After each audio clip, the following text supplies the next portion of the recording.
Hey folks, it's me, Roger, back with, one of these things. Show you some records, talk about music, drink beer. Cheers, everybody.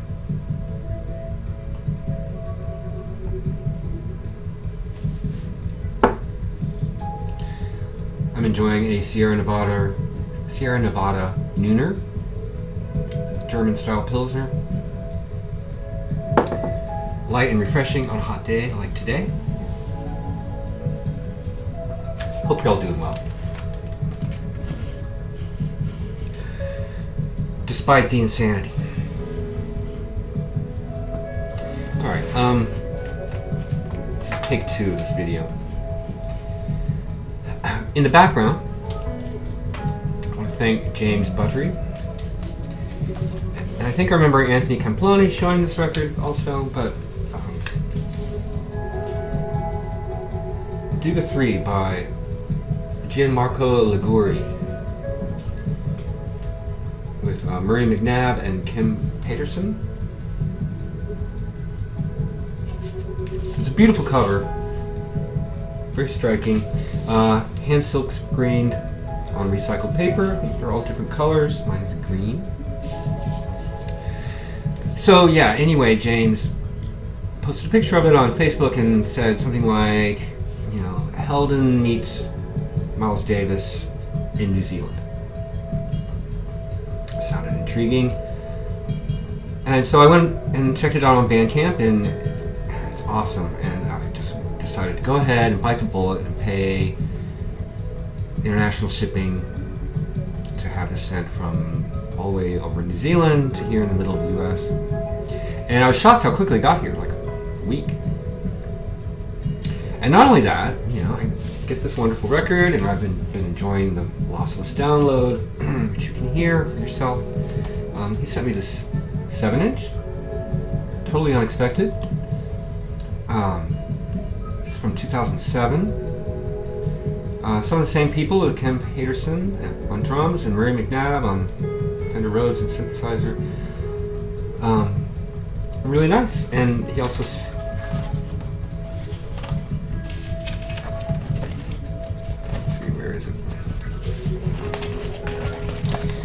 me a postcard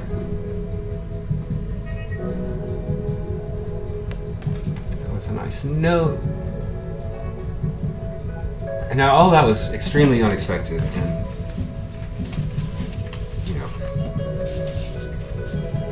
worth every penny. So this came out in 2011, maybe it says 2011, but the date on Bandcamp says 2012. I don't know. Limited edition of 200. This is 119 out of 200.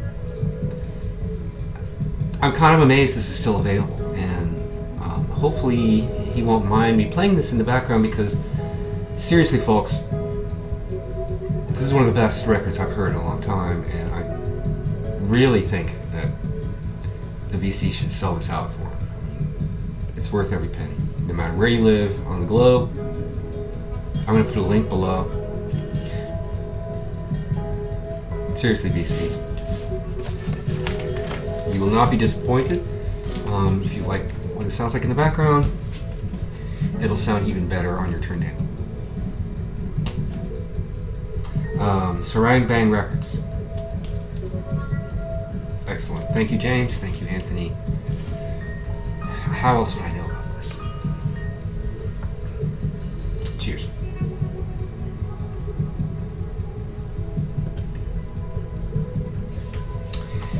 Also picked this up. It's not a CD. It's packaged in a jewel case. This is a Tristan Perich Noise Patterns.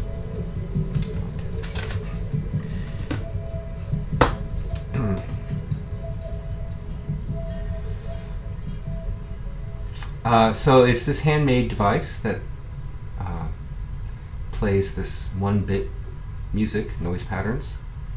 So you have a on switch here, battery, and this chip contains the software, Fast forward button, volume knob, and then this is a 1/8" stereo output.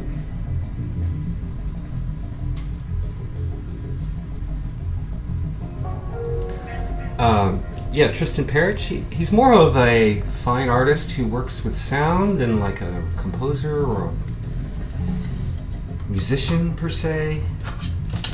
And it has this fold out thing which includes all the code that went into creating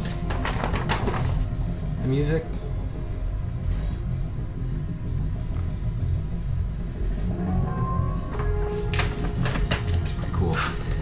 I also have his previous release on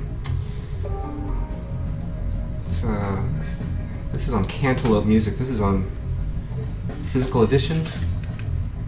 Just came out. This is from 2010. His 1-Bit Symphony.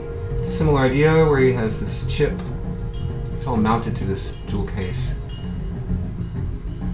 The switch and a volume control. So this uses pitches, whereas this uses noise. Apparently 1 bit is the smallest word length where you can possibly make differentiated music.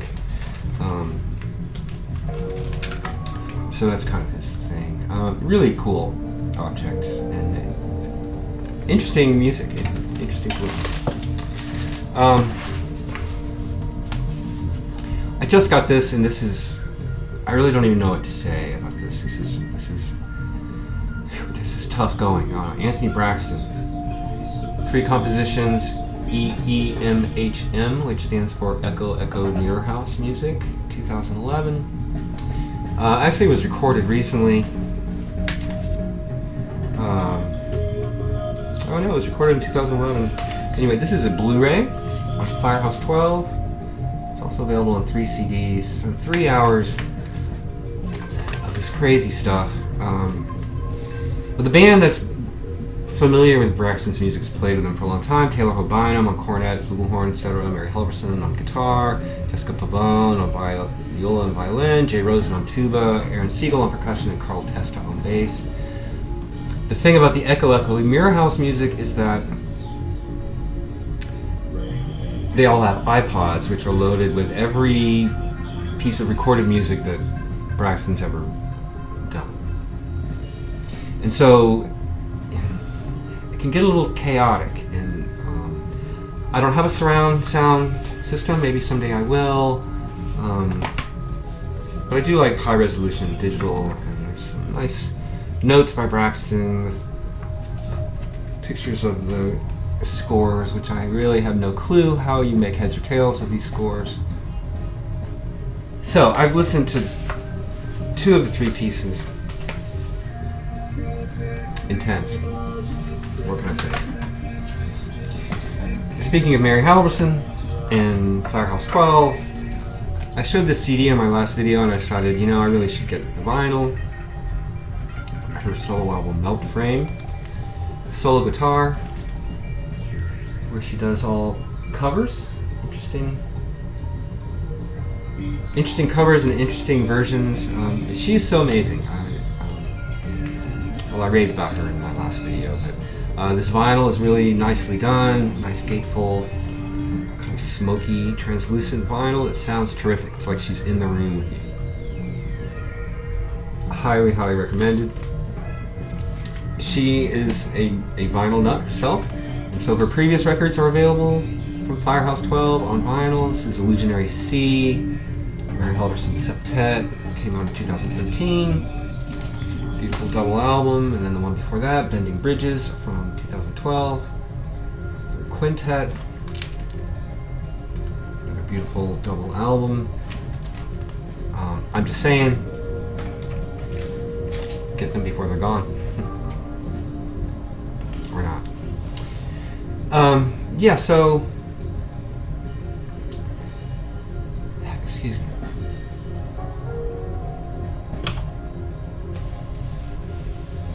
This is something I've been wanting for a while.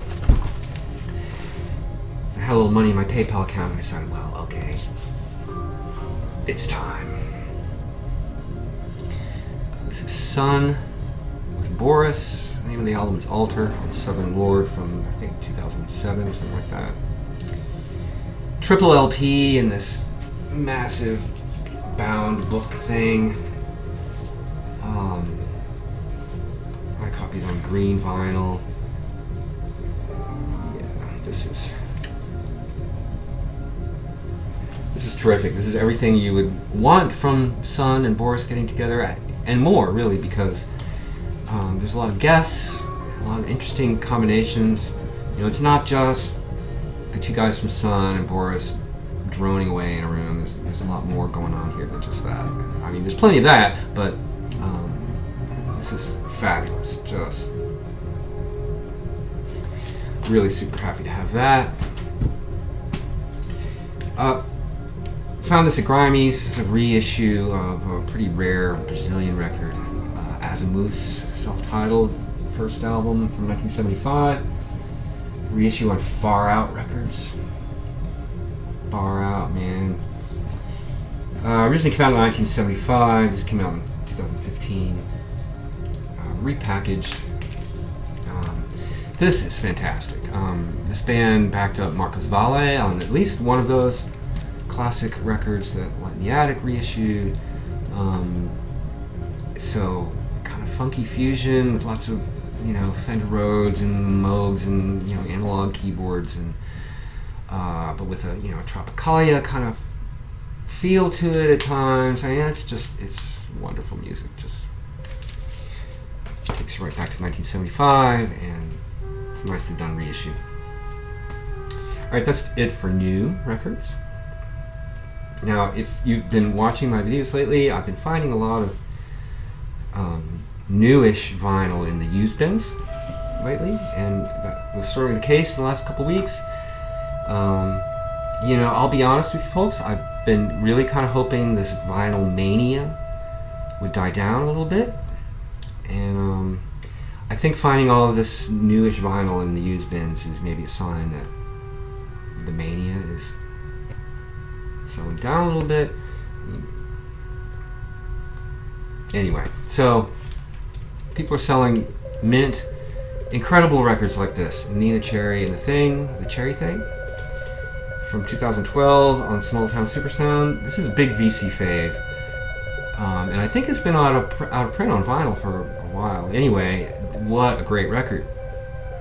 So Nina Cherry, Don Cherry's daughter, who I've always known as kind of more of an R&B soul singer, but teamed up with Mats Gustafsson's The Thing, these Swedish free jazz dudes, and it's, wow, just great. I mean, and the sound quality is,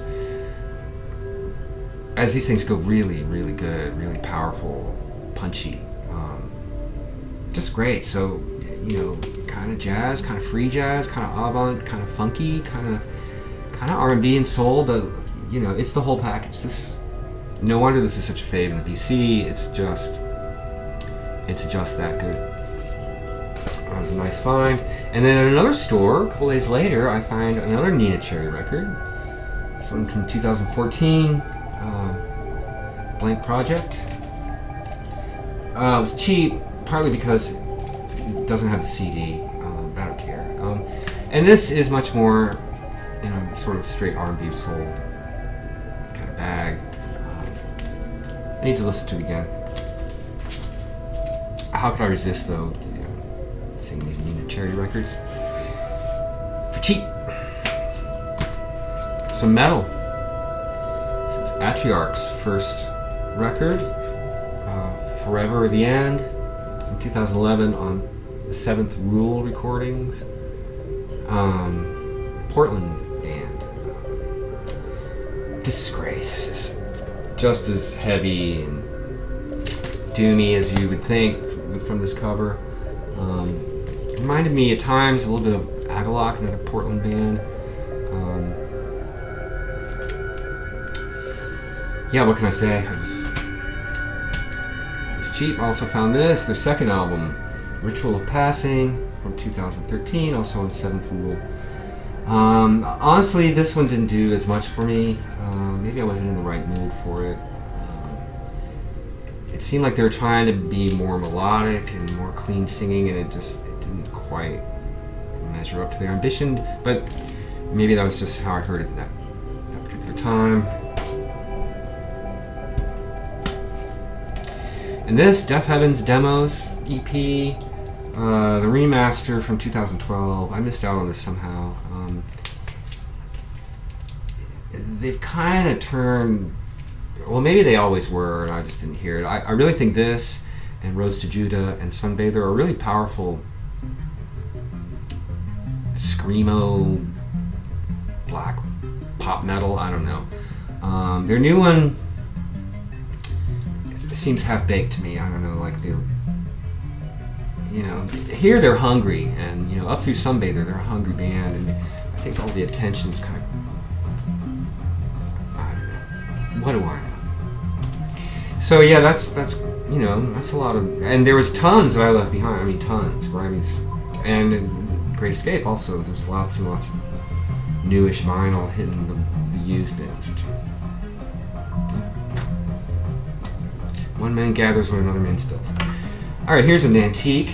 Les McCann, Fish This Week on Blue Note from 1973, double album that compiles his 60s, from his 60s sessions on World Pacific. So despite appearances and the label and everything, this is not Les McCann in a funky electric kind of mode. This is mostly piano trio, soul jazz. Beautiful though, really beautiful record. Liz really enjoyed this a lot. Fish This Week. Nice find. Now here's something that, the VC and folks like John Coltrane 68, particularly Chris Cole, has really sensitized me to, where I, before the VC I would have been like, I have no idea what this was, and passed over it. But now I scrutinize records like this when I see them, particularly when they're, cheap, like this was. Dennis Gonzalez, Stars, Air, Stripes, private press jazz record from 1982 on Dognim Records. So Dallas-based private press jazz record. Did not recognize any of these players except for maybe Pat Coyle. That name, keyboard player, kind of sounds familiar. But he name checks a lot of my heroes here. Henry Threadgill and Fred Hopkins, Steve McCall, that would be Air. Joseph Jarman. So I'm like, well, okay, if that's where this is coming from, it's got to be good, and it's excellent. Really, really, really excellent record. Apparently not easy to find. Last I checked, there was one copy on Discogs for $40. I paid $7 or $8 for this. Sometimes I get lucky. This is pretty cool too. Jaco by Jaco Pastorius with Pat Metheny, Bruce Titmoss, and Paul Bley. On Paul Bley's Improvising Artists label. This is a reissue from 1976 with a different cover. I think it was originally under Titmoss's name. I'm not sure. But it originally came out in 74 and was recorded in June of 74. Of course, by 1976, Jaco Pastorius was in Weather Report, and so they, repackaged it as a Jaco Pastorius album. This is interesting. This is early. This is a year before Pat Metheny's first solo record, and I swear to God, you would not recognize him. He's rocking the wah-wah and squalling away like John McLaughlin, and none of that folky Americana licks. And no, anyway, very interesting, and it's really more of a jam session, but it's cool, cool to hear Paul Bley playing electric piano. So you Fender Rhodes heads, get a kick out of this.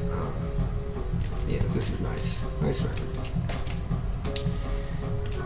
Here's an ECM record that looked interesting. I wasn't familiar with Edward Vesala, a drummer. Satu is a title from 1977. It's a classic ECM cover, right? Appears to be all Norwegian artists. Well, maybe not all, but some names I recognize, like Thomas Stanko and Polly Mikkelborg and Polly Danielson, Terry Ripdahl plays guitar on it. This is a terrific record. It's a terrific ECM record, but it's a terrific record, period. I mean, it has that ECM sound, but it also has just some really top-notch compositions and conceptions and players and solos, and really, I was knocked out by this. Edward Vassalis, Satu.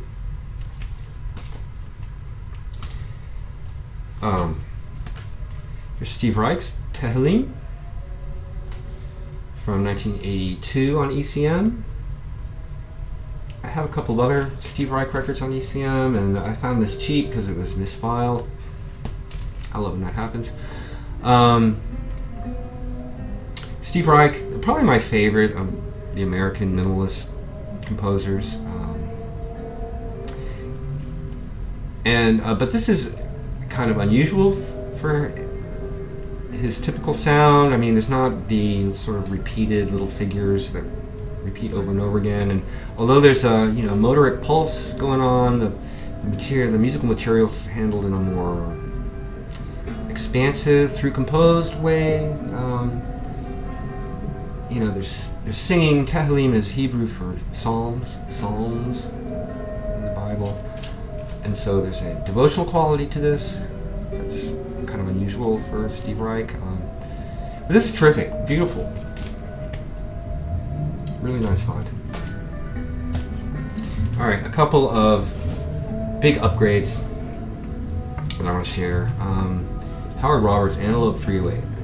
Just a mint unplayed copy of this. From 1971 on Impulse. I've shown this before, a really wrecked copy of it, but I'm really psyched to have a really nice clean copy because what a trip this record is. I mean, with the audio verite stuff and all the drug references and the big guitar freakouts. It's a movie for your ears. Terrific, I love it. And finally, really nice upgrade of Music for Zen Meditation by Tony Scott on Verve from 1964. So Tony Scott on clarinet with a couple of Japanese musicians. Considered one of the first New Age records, I guess. Really terrific. It's not traditional Japanese music. They're improvising, but in a sort of a world music. So it's one of the first world music sort of records. Regardless, it's beautiful. I love it. Very happy to have a clean copy of it. It doesn't have a lot of surface noise. All right, 23 minutes. Thanks for hanging out with me. I hope you enjoyed that. If you didn't, be sure to click that dislike button. It always makes me laugh, so help yourself. All right, thanks. I'll see you soon.